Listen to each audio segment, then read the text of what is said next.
Okay, first of all, everyone should memorize this statement. If the numbers don't make sense, it don't make dollars. This is for you. This goes out to one of the best property managers. Ain't no one else out there that can hang with you. You got these apartments on lock. Your hustle don't quit and your game don't stop.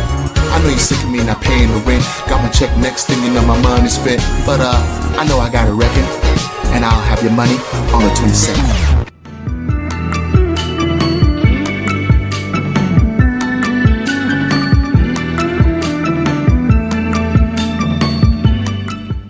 Likely you are to make money owning it. Things like transaction costs, property taxes, insurance, and repairs are all non-recuperable costs that you're not going to get back. So you're going to need to make sure that property values continue rising to offset that cost of just owning and buying a house, like on a $400,000 home over 3 years. You see, when you sell, that's $47,400 worth of overhead over 3 years, which means you need to make sure you sell that home at $447,400 just to break even. And that doesn't even include mortgage interest, which would bump that number even higher. That's why the seller, right?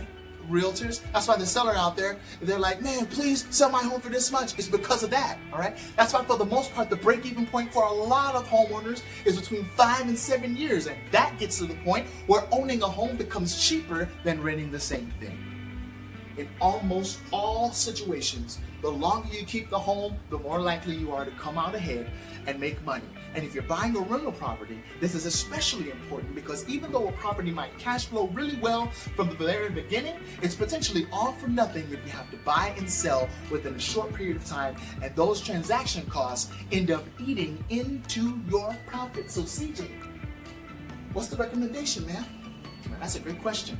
My recommendation is that if you're looking to buy or invest in real estate in the short term, it's probably not a good idea unless you're going in specifically with the intention of buying a property, renovating it, and then flipping it for a quick profit, okay? That's what I do. Then in almost any other situation, I would only recommend buying real estate if your plan is to keep it at least 5 to 7 years, or preferably 10 years or longer. That way, those transaction costs are going to be averaged down over the years, and you'll be able to ride out any short-term fluctuations in the price. I know it's exciting, huh? Now, the last element is, do you have reserves ready to deploy? All right? You shouldn't buy a home unless you have 3 to 6 months worth of your home's expenses sitting on the sidelines as a reserve. See, just like all the financial experts recommend keeping a 3 to 6 month emergency fund at all times, I recommend keeping a 3 to 6 month home emergency fund at all times to cover any repair bills, maintenance, costs, upkeep, taxes, insurance, anything else that comes up just in case. For when that time inevitably happens, something breaks, or a tenant stops paying rent, or something comes up outside of your control. Things just come up. And you gotta make sure you keep cash on the sidelines to pay for it. This is really gonna be one of those things that you're never gonna need until the one day where you do need it. When that happens, you're gonna be glad that you kept some money on the side to be able to pay for it. So if you're not prepared to keep money on the sidelines or have something that's easy to pull from in the event you need to pay for a repair or an expense, then it's probably not a good idea to buy a home just yet until you're financially ready.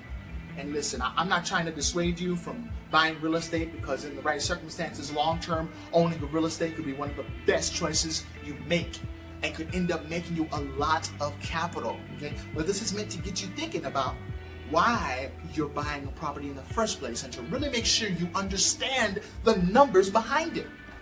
Now, if you're a real estate investor, you don't buy property, you buy the numbers.